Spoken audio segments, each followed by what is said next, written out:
Hey, Algebra 2, Coach Trent here. Well, I wanted to talk to you about your assignment this week. Your assignment being Unit 7, Homework 3.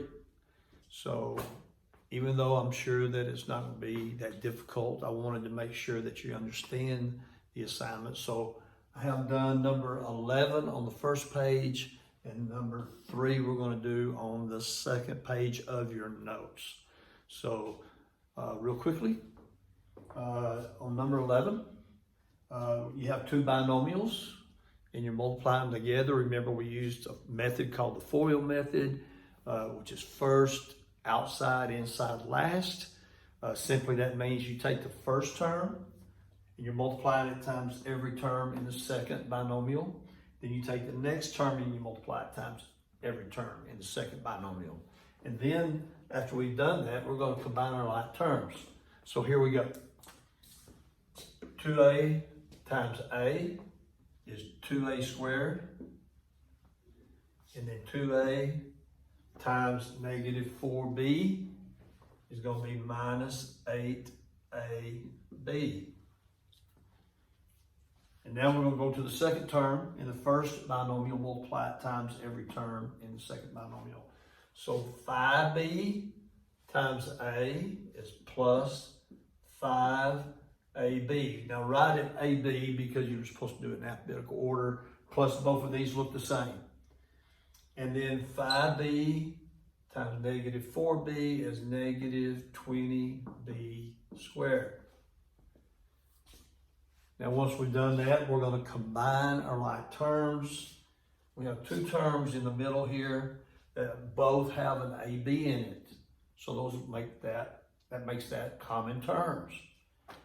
So we're going to negative 8ab plus 5ab. Negative 8 plus 5 is negative 3ab. And then bring down the other two terms that we haven't done anything with because they're not common. So 2a squared in front, and then minus 20b squared at the back. Now all of those are not common.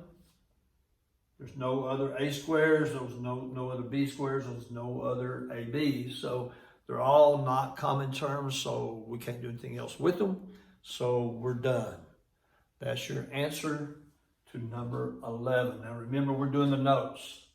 Okay, we're doing the notes. That was on your first page of notes. On your second page of notes, we're going to do number 3. And on number 3, we're multiplying a binomial times a trinomial. Still doing it the same way. You're going to take your first term in your first binomial, multiply it times every term in the trinomial. And then we're going to take the next term and do the same thing. Then we're going to combine our like terms. Then we'll have our answer. All right, so here we go. So k times k squared is k cubed. And then k times negative k is negative k squared.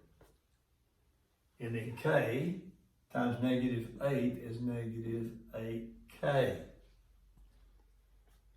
All right? Now we're going to multiply negative 5 times k squared. And we're going to get negative 5k squared. And negative 5 times negative k is plus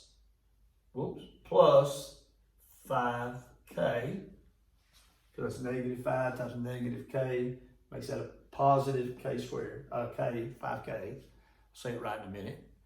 And then negative 5 times negative 8 is plus 40. All right, now let's combine our like terms. There's not another k3. So bring that down. So we use that up. K squares, that comes next. Now remember, we have to write our answer in standard form, which means you write your highest power first, you work your way down on the powers, on the exponents. All right, and then the number by itself, which is the constant, will be last. So let's put our k squares together. We have two terms there. Negative 1 a -1, -1, and a -5 makes that a -6k squared. And then we have two k's, two terms with a k in it. So -8 plus 5 is -3, or -3k. And then bring down the plus 40. And guess what? None of those are alike, so we're done.